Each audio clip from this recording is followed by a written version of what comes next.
මාළු හදන විනෝදාංශය කරත් ඔයාලා අදත් ඉච්චයක්කා YouTube channel එකට සාදරයෙන් පිළිගන්න. අද මම කතා කරන්න යන්නේ ඔයාලට මත් ගොඩක් දිනකට වැදගත් වෙන වීඩියෝ එකක් වන ඇයි මේ මාළු ටැංකියෙන් එළියට පනින්නේ එක ගැන සහ ඒව වළක්වා ගන්න පුළුවන් කරුණු සහ ටැංකියෙන් එළියට පනින මාළු ගැන විස්තර. ඉතින් මේ වීඩියෝ එක ඔයාලට ගොඩක් වැදගත් වෙයි කියලා හිතනවා. ඉතින් අපේ channel එකත් දිගටම රැඳිලා ඉන්න. ඉතින් මේ වීඩියෝ එක ගොඩක් හොඳ වෙන වීඩියෝ එකක්.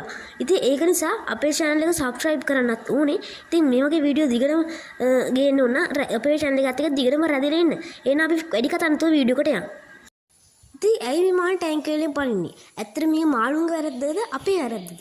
මේක අපේ වැරද්ද තමයි. ඔයා මාළු හරියට රැක බලා ගන්න දුන්නාම තමයි මේක වෙන්නේ.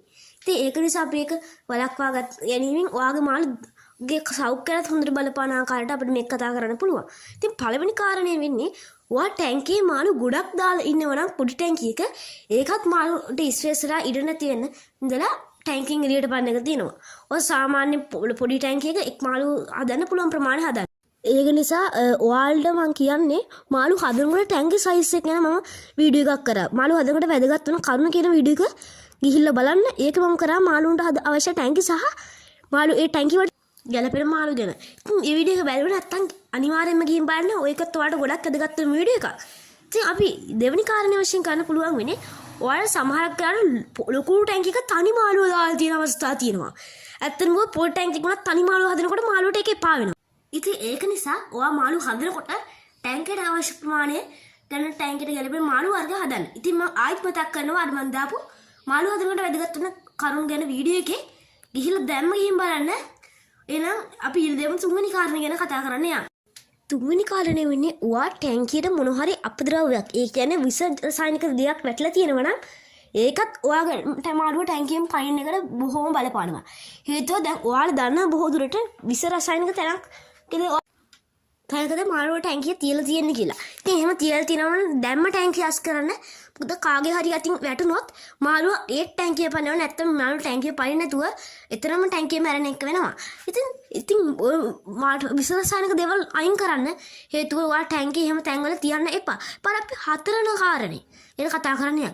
හතරන කාරණේ වෙන්නේ මොකද්ද? ඒක ගොඩක් දෙනෙකුට වැදගත් වෙන කාරණයක් වෙනවා. ඔයා සාමාන්‍ය මාළු හදනකොට වැදගත් වෙන හැබැයි ඔයා මේක නොකරන දෙයක් තමයි වෙන්නේ. ඔයා එයාගේ මාළු ටැංකිය සාමගාම නැති නරක මාළු දාලා තියෙනවා නම්, ඒ කියන්නේ කොටන මාළු ජාති දාලා තියෙනවා නම් වඩාත් සුසු වෙන්නේ නැහැ. ඉතින් එතකොට අර නරක මාළුව, ඒ කියන්නේ කොටන මාළුව ඔයාගේ මාළුවගේ පස්සෙන් කොටන්න ආවොත් ඒ තොර මාළුවට කරන්න දෙයක් ඒතකොට ටැංකියෙන් එළියට පනිනවා. ඉතින් මාළු ටැංකියෙන් එළියට පැන ගැන මෙච්චරයි කතා කරන්න තියෙන්නේ. ඒක ගැන අවබෝධයක් ලැබෙන්නේ නැති කියලා හිතනවා. මේක වීඩියෝ එකෙන් දැන් ඔයාලට ඔයාලා දාන දේවල් ඔයාගේ මාළුවට වෙන හේතුවක් වෙලා නිසා මැරෙන්න පුළුවන්. ඉතින් එහෙම දෙයක් වෙලා තියෙනවා නම් ඒකත් වැදගත් වෙනවා ඇති. ඔයා අනිවාර්යෙන් මාළු හදනකොට ලොකු මාළු හදනවා නම් පොණ්ඩයක් භාවිතා කරන එක තමයි වඩාත් සුසු වෙන්නේ. ඉතින් ඒක ගැන විස්තරහට කතා කරමු. අපිට ඊළඟට කතා කරන්න තියෙන්නේ ඇයි මොකද මේ ටැංකියෙන් එළියට පනින මාළු ಜಾති ගැන කතා කරන්න ගියොත් පළවෙනි මාළු ಜಾතිය වෙන්නේ මාබල් කැට්ෆිෂ්. ඔයාගේ දැන්ටම ඉන්න පුළුවන්. ඔයාගේ ටැංකියුත් එළියට පැනලා තියෙන්න පුළුවන්. මම මාබල් කැට්ෆිෂ් ගැන කේරින් වීඩියෝ එකේදී වැඩි විස්තර කතා කරන්න. ඉතින් මාබල් කැට්ෆිෂ් එළියට පනින එක වළක්වා ගන්න පුළුවන් දේවල් ගැන මම ඔයාලට මේ වීඩියෝ එකෙන් කියන්නම්. ඉතින් පළවෙනි දේ එන්නේ මාබල් කැට්ෆිෂ් ටැංකියෙන් එළියට පනින එක වළක්වා ගන්න ඕන නම් ඔයා අනිවාර්යෙන් ටැංකිය කවර් කරන්න ඕනේ. අනිත් දේ වෙන්නේ ඔයා ලොකු ටැංකියක් මාබල් කැට්ෆිෂ් මාළුවට දෙන්න ඕනේ. ඔයා තනියම මාළුව හදනවා නම් වඩාත් සුසු වෙනවා. නැත්තම් ඔයා මාළු කමියුනිටි එකක්, ඒ කියන්නේ මාබල් කැට්ෆිෂ් මාළු කමියුනිටි එකක් හදනවා නම් ඒත් ප්‍රශ්නයක් වෙන්නේ නැහැ. මාබල් කැට්ෆිෂ් හදනවා නම් ඔයා පොණ්ඩයක් දෙන එක තමයි වඩාත් සුසු වෙන්නේ. ඉතින් මම ඊළඟ කරුණු ටික කේරින් වීඩියෝ එකෙන් ගේන්න මාබල් කැට්ෆිෂ් ගැන. ඉතින් මාබල් කැට්ෆිෂ් ගැන කතා කරන්න ගියොත් ඔච්චරයි. නා අපි ඊළඟ මාළු ගැන කතා කරන්න යන්න.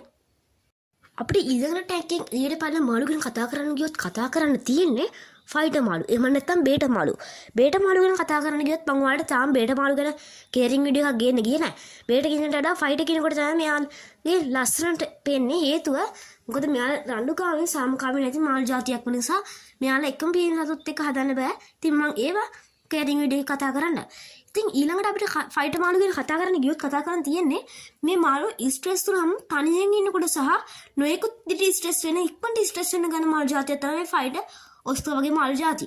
ඉතින් මේ ෆයිටර් මාළු එහෙම ස්ට්‍රෙස් වුනහම ටැංකියෙන් පන්න එක තමයි බහුලවම කරන්නේ. ඉතින් ඒක වළක්ව ගන්න දේවල් තියෙනවා.